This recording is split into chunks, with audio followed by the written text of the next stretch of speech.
عندنا خبر عاجل جدا. القاذفة الأمريكية النووية B-52 طلبت العبور من الأجواء المصرية، وبحسب بيانات الملاحة الجوية مصر منعت مرور القاذفة الأمريكية B-52 رغم تكرار الطلب الأمريكي.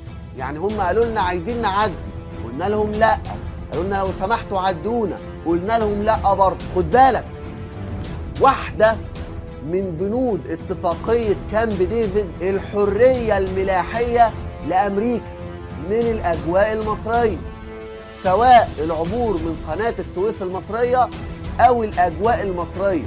احنا هنا بنتكلم عن عبور القطع العسكرية، بيبقى ليهم الأولوية كمان. فمن الآخر مصر بتقول للأمريكان انت مش عايز كامب ديفيد، يلا نلغيه.